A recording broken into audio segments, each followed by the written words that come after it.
룻기 모압 여자 룻 1장 사사들이 이스라엘을 다스리던 시대에 가뭄이 든 일이 있었습니다. 그때에 엘리멜렉이란 사람이 아내와 두 사람을 데리고 유다 땅 베들레헴을 떠나 모압 지방으로 갔습니다. 그의 아내의 이름은 나옴이고 두 아들의 이름은 말론과 기럐이었습니다. 이들은 원래 유다 땅 베들레헴에서 가까운 에브랏 지방 사람이었지만 모압으로 가서 살았습니다. 그 뒤에 나오미의 남편 엘리멜렉은 죽고 나오미와 그의 두 아들만 남게 되었습니다. 그 두 아들은 모압 여자를 아내로 맞아들였는데 한 여자의 이름은 오르바이고 다른 여자의 이름은 룻이었습니다. 나오미와 그의 아들들은 모압에서 10년쯤 살았습니다. 그러다 말론과 기럐마저 죽어버리자 나오미는 남편과 두 아들을 잃고 홀로 남게 되었습니다. 그러던 어느 날 나오미는 여호와께서 자기 백성을 돌보다 유다에 풍년이 들게 하셨다는 소식을 들었습니다. 그래서 모압을 떠나 고향으로 돌아갈 준비를 했습니다. 나오미의 두 며느리도 함께 떠날 준비를 했습니다. 그들은 살던 곳을 떠나 유다 땅으로 가려고 길을 나섰습니다. 나오미가 두 며느리에게 말했습니다. 너희는 각자 너희 어머니의 집으로 돌아가거라. 너희가 나와 죽은 내 아들을 잘 보살펴 주었으니 여호와께서 너희를 잘 돌봐주시기를 바란다. 또 여호와께서 너희에게 새 남편과 새 가정을 주시기를 바란다.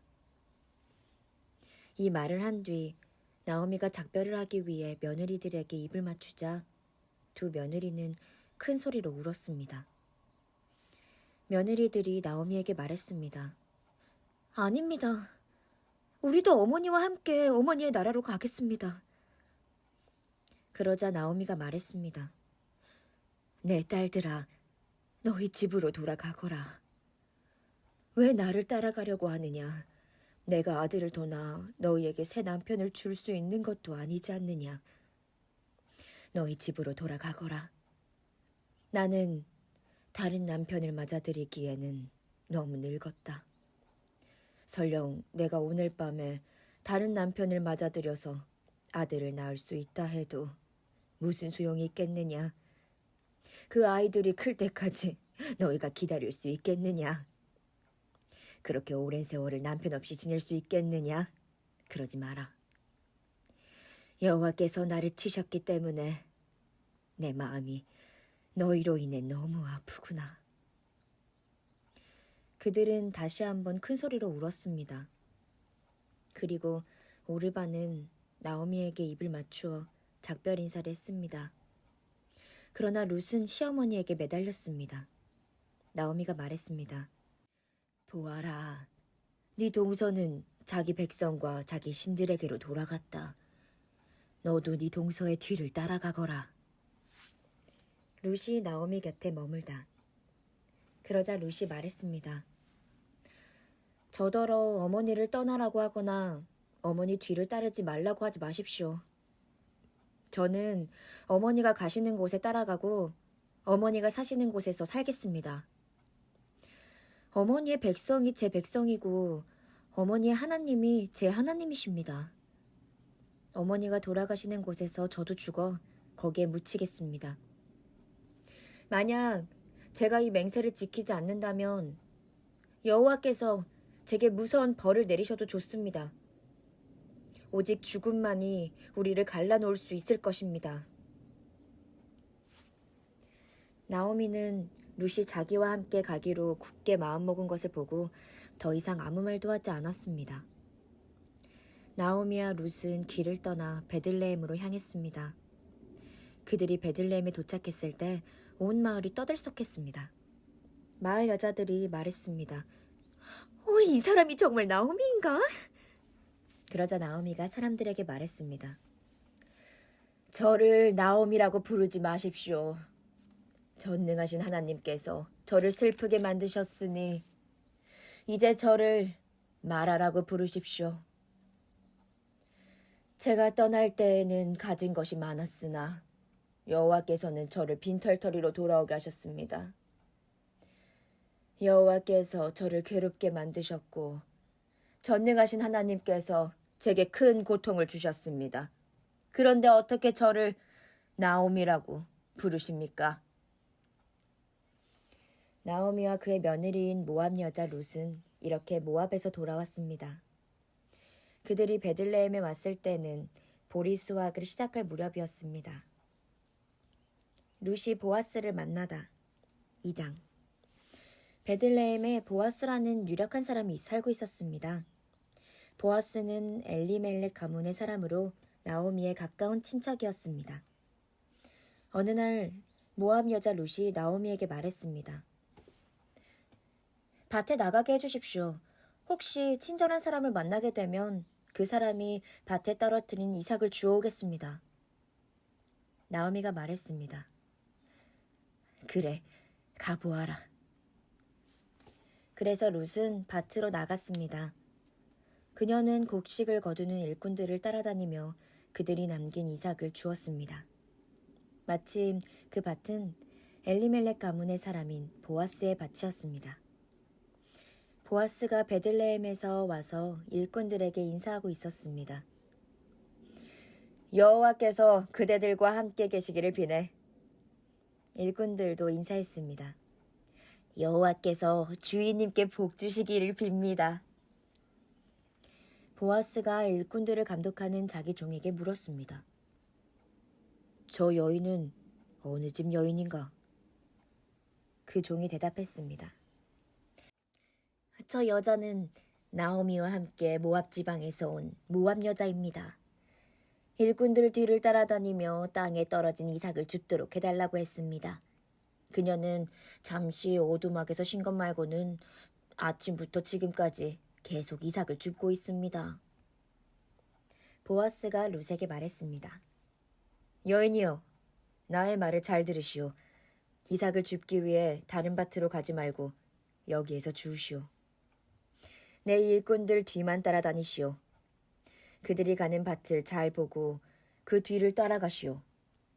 나의 일꾼들에게 당신을 건드리지 말라고 일러두었소. 목이 마르거든 물 항아리가 있는 곳으로 가서 일꾼들이 길어온 물을 마시도록 하시오.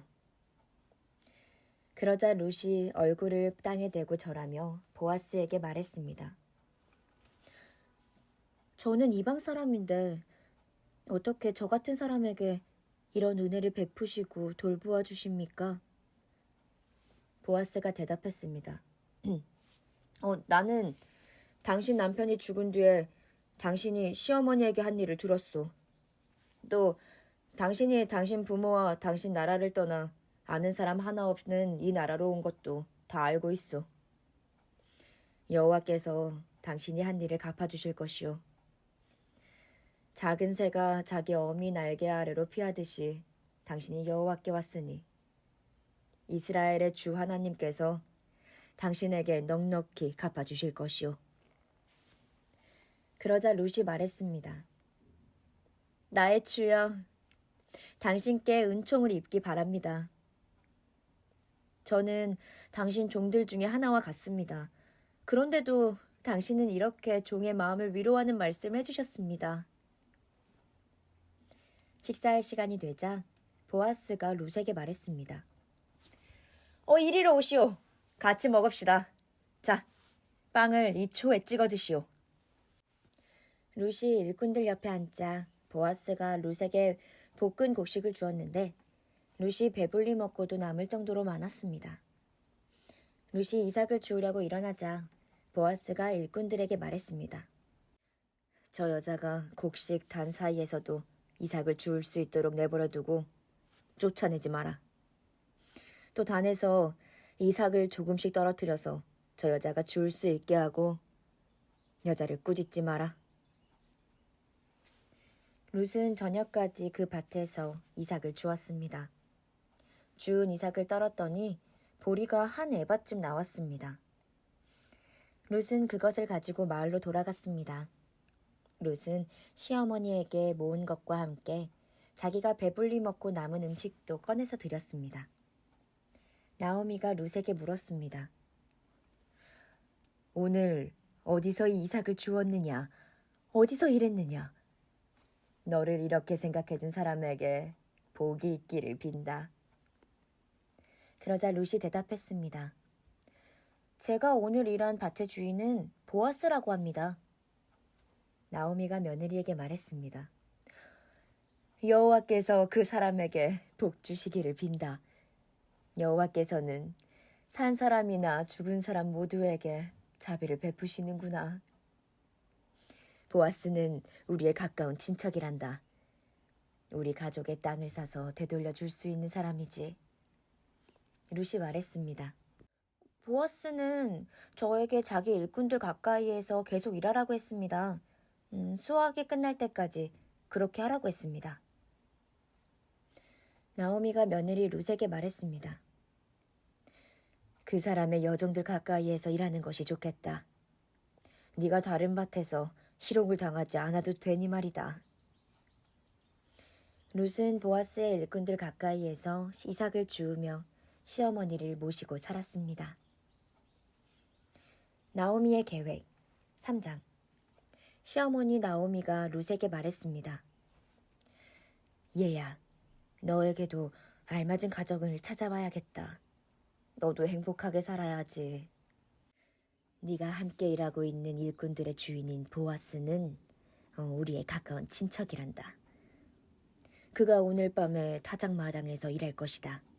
너는 가서 목욕을 하고 몸에 향수를 발라라. 그리고 옷을 갈아입고 타작마당으로 내려가거라. 그 사람이 먹고 마시기를 끝날 때까지 그의 눈에 띄지 않도록 주의해야 한다. 그가 잠자리에 들면 그가 누운 자리를 눈여겨보았다가 그리로 가서 그의 발치 이불을 들고 들어가서 누워라. 그러면 그가 네가 할 일을 일러줄 것이다. 룻이 대답했습니다. 어머님이 말씀하신 대로 하겠습니다. 룻은 타작마당으로 내려가서 시어머니가 일러준 대로 했습니다. 먹고 마시기를 마친 보아스는 기분이 좋아서 곡식더미 곁에 누웠습니다. 그러자 룻이 조용히 그에게 다가가 이불을 들고 그의 발치에 누웠습니다. 한밤중에 돌아 눕던 보아스는 자기 발치에 어떤 여자가 누워있는 것을 보고 깜짝 놀랐습니다. 보아스가 누구시오? 라고 물었습니다. 룻이 대답했습니다. 저는 어른의 종 룻입니다. 어른의 이불로 제 몸을 덮어주십시오. 주인님은 저희 가족의 땅을 사서 돌려주실 분입니다. 보아스가 말했습니다. 여호와께서 당신에게 복을 주시기를 바라오. 이번에 보여준 당신의 성실함은 당신이 지금까지 보여준 것보다 더 크오. 당신은 가난하든지 부유하든지 젊은 남자를 찾아갈 수도 있었는데 그러지 않았소. 이제는 걱정하지 마시오. 당신이 바라는 것을 다 해주겠소. 당신이 착한 여자라는 것은 우리 마을 사람들이 다 알고 있소. 또한 내가 당신 가족의 땅을 사서 돌려주어야 할 당신의 친척이라는 것도 사실이오. 하지만 당신은 나보다 더 가까운 친척이 있소. 오늘 밤은 여기서 지내시오. 아침이 되면 그 사람이 당신 가족의 땅을 사서 돌려줄 뜻이 있는지 알아보겠소. 만약 그가 책임을 진다면 그 사람의 뜻에 따르겠소. 하지만 그가 당신 가족의 땅을 사서 돌려줄 뜻이 없다면 내가 그 일을 하겠소. 살아계신 여호와를 두고 맹세하오. 그러니 아침까지 여기 누워 있으시오. 그리하여 룻은 새벽녘까지 그의 발치에 누워있다가 아직 어두워서 서로의 얼굴을 알아보기 힘든 때에 일어났습니다. 보아스가 종들에게 말했습니다. 이 여자가 여기 타작마당에 와 있었다는 것을 아무에게도 알리지 마라. 그런 뒤에 보아스가 룻에게 말했습니다. 당신이 입고 있는 겉옷을 가져와서 펼치시오. 룻이 겉옷을 펼치자 보아스가 거기에 보리 6대를 담아서 룻에게 주었습니다. 룻은 성으로 들어갔습니다. 룻이 돌아오자 시어머니가 물었습니다. 얘야, 어떻게 되었느냐? 룻은 보아스가 한 일 모두를 시어머니에게 자세히 말했습니다. 어머니께 빈손으로 돌아가면 안 된다고 하면서 이렇게 보리 6대를 담아주었습니다. 나오미가 말했습니다. 얘야, 일이 어떻게 될지 기다려 보자꾸나. 보아스는 가만히 있지 않을 거야. 그는 오늘 안으로 이 일을 결정할 거다. 보아스가 룻과 결혼하다. 4장. 보아스가 성문에 올라가 앉아 있었습니다. 드디어 그가 말한 가까운 친척이 지나갔습니다. 보아스가 그를 불렀습니다. 여보시오! 이리 좀 와서 앉아보시오. 그러자 그 사람이 와서 앉았습니다. 또 보아스는 성에 있는 장로 10명을 불러 그 자리에 함께 앉도록 하였습니다. 보아스가 가까운 친척에게 말했습니다. 우리의 형제 엘리멜렉이 살아있을 때에 그는 땅을 가지고 있었소. 이제 모압 지방에서 돌아온 나오미에게 그 소유의 권한이 있소. 그래서 당신에게 이 말을 해야겠소. 여기에 있는 내 백성의 장로들 앞에서 내게 말해주시오. 그 땅을 사시오. 그 땅을 사들여 나오미에게 돌려줄 수 있는 첫 번째 사람은 당신이고 그 다음이 나요. 당신이 사지 않겠다면 내가 사서 돌려주겠소. 그러자 그 친척이 말했습니다. 내가 그 땅을 사서 돌려주겠소. 보아스가 말했습니다. 당신이 나오미 땅을 사겠다면 죽은 사람의 아내인 모압 여자 룻을 아내로 맞아들여야 하오. 그렇게 해야 그 땅이 죽은 사람 집안의 땅으로 남게 되오. 그러자 그 친척이 대답했습니다. 그렇다면 그 땅을 사서 돌려줄 수 없소. 그렇게 했다가는 내 재산만 손해볼까 염려되오. 나는 그 땅을 사서 돌려주지 못하겠으니 당신이 그 일을 하도록 하시오. 옛날부터 이스라엘에서는 사람들이 물건을 바꾸거나 새로 살 때에 한 사람이 자기 신을 벗어서 다른 사람에게 주는 관습이 있었는데 그것으로 물건을 사고 파는 증거를 삼았습니다. 그 친척이 보아스에게 당신이 그 땅을 사시오 하면서 자기 신을 벗었습니다. 그러자 보아스가 장로들과 모든 마을 사람들에게 말했습니다. 여러분은 오늘 내가 나오미의 땅을 사는 일의 증인입니다. 나는 엘리멜렉과 기럨과 말론에게 속했던 모든 것을 사겠습니다. 그리고 말론의 아내였던 모압 여자 룻도 내 아내로 맞아들이겠습니다. 그렇게 되면 룻의 죽은 남편의 재산이 그의 집안에 그대로 남아있을 것입니다. 그리고 그의 이름이 그의 집안에서나 그의 땅에서 영원히 끊기지 않을 것입니다. 여러분은 오늘 이 일의 증인입니다. 그러자 성문 곁에 있던 사람들과 장로들이 말했습니다. 우리가 증인입니다. 여호와께서 당신의 집으로 들어가서 이 여자에게 많은 자녀를 낳게 하여 이스라엘 집안을 일으킨 라헬과 레아처럼 되게 해주시기를 빕니다. 또 당신이 에브랏 지방에서 권세를 떨치고 베들레헴에서 유명해지기를 바랍니다. 다말이 유다의 아들 베레스를 낳았듯이 여호와께서 룻을 통해 당신에게 많은 자손들을 주시기를 바랍니다. 그리고 당신 집안이 베레스의 집안처럼 되기를 바랍니다. 그래서 보아스는 룻을 아내로 맞아들였습니다. 여호와께서 룻이 임신하게 해주셔서 룻은 아들을 낳았습니다. 여자들이 나오미에게 말했습니다. 여호와를 찬양합니다. 여호와께서 오늘 당신의 가문을 이어갈 아이를 주셨습니다. 이 아이가 이스라엘에서 유명해지기를 바랍니다. 이 아이는 당신에게 삶의 의미를 불어넣어 주었고 당신이 늙었을 때 당신을 돌보아줄 자입니다. 당신의 며느리는 당신을 많이 사랑하며 당신에게 아들까지 낳아주었습니다. 착한 당신의 며느리는 아들 7명보다 낫습니다. 나오미가 그 아기를 받아 품에 안고 돌보았습니다. 이웃 사람들은 그 아기에게 이름을 지어주면서 나오미에게 아들이 태어났다라고 말하며 아기를 오벳이라고 불렀습니다. 그가 바로 이새의 아버지이며 다윗의 할아버지입니다. 베레스의 자손은 이러합니다. 베레스는 헤스론을 낳았고 헤스론은 람을 낳았으며 람은 암미나답을 낳았습니다. 암미나답은 나손을 낳았고 나손은 살몬을 낳았습니다. 살몬은 보아스를 낳았고 보아스는 오벳을 낳았습니다. 오벳은 이새를 낳았고 이새는 다윗을 낳았습니다.